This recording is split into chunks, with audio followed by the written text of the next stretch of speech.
think we are very serious about the quality of our content, and I think in the first 2 years of our existence we were trying to figure out what kind of product we had in our hands. We were very serious about let's do first and talk later, and I think it helped us understanding what was that we would bring that was new, actually new. And for us, what we do now is that we're constantly asking and challenging ourselves as how can we innovate? And I think this is easier to do when you're in a smaller organization. I mean, there are a lot of challenges when you start from zero, from scratch, as we did, but there are a lot of advantages as well, because it's easier to change, it's easier to experiment, it's easier to embrace our mistakes and do better. It's easier to, we're creating an entire new culture. So I think that all these elements have contributed to position ourselves as something that's truly innovative.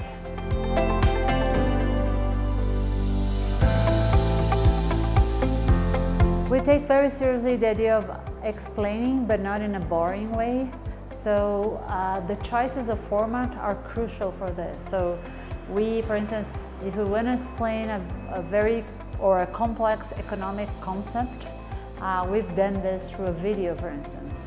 So we have different formats for different contents, and we evaluate how can we communicate better depending on the format. We have been able also to use huge databases that traditionally it was very hard for us to translate that into a written piece, but in an infographic it comes out very strong and in a way that is very accessible. So I think it's studying the formats, making this connection between content and format and language, and also not being afraid to experiment.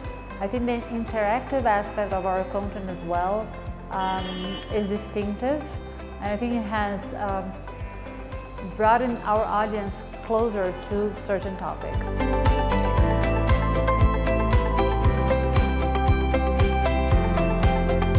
So I think one very important thing for us is we learned very quickly that it was important to interact. People wanted to interact, and we wanted to interact, and we get a lot from the interactions that we have from our readers. We learn a lot.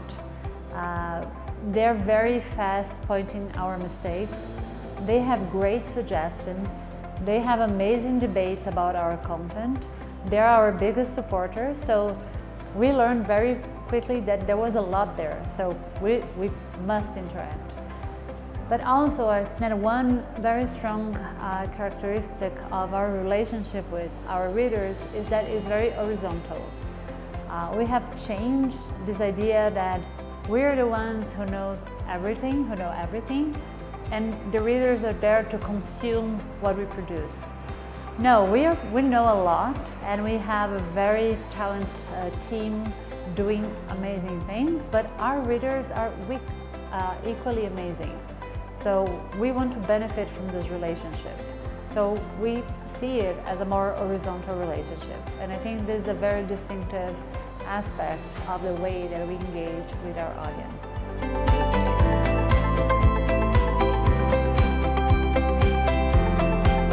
So the newsletters in Nexo, they play a variety of roles. I think for us, we started with one newsletter, it's called a Nexo, and it was launched together with Nexo, and it's a daily newsletter and our motto is everything you need to learn, to know, to start a day.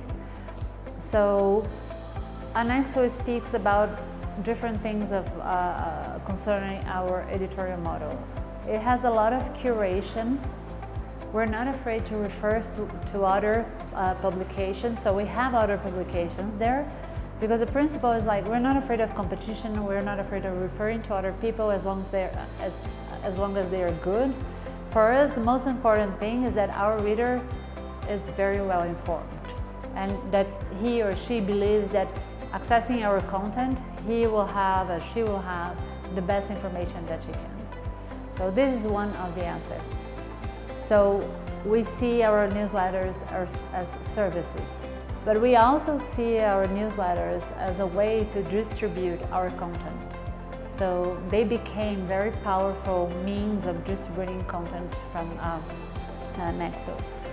And the other thing about our newsletters is that they are also a relationship tool. Our newsletters, they are basically conversations that we have with our readers. So there is a narrative there is a story there.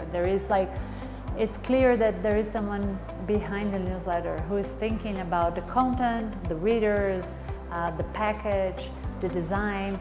So it's all about the conversation we want to have with our readers. So I think we consider all these elements when thinking about a new product, such as a newsletter.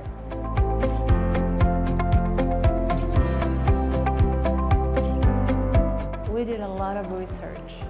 We did a lot of homework. We studied many publications in Brazil, outside Brazil. We studied a lot Brazilian market, and it's really important to understand your market. So Brazil is very specific in terms of market because it's very big. So we always joke that if we would to do like Nexo at the States, maybe you wouldn't be so successful because there are other publications with the same profile. If we wanted to launch Nexo in a very small country, it would be more challenging because the market wouldn't be so big. But then again, if you want to convert people into subscribers, first, what it has been working, it has to do with the quality of your content, and the uniqueness of your content. So you cannot ask people to pay for something that they would find without paying for free somewhere else. So it has to be unique. We also see ourselves as a mission-driven organization. So people, they see value in the content, but also they see value in the project as a whole. So when they're subscribing to Nexo, of course they're subscribing to have access to 100% of our content, but they also believe, and they are true to do so, that they're supporting a new journalist project. So I think it's a combination, and it has to do with the identity of your product. So to have clarity about what's your identity, what you're bringing to the market, what is new, what do you position yourself as considering other competitors. I think to know this from the start, it's very important to figure out what is that you're offering to your public.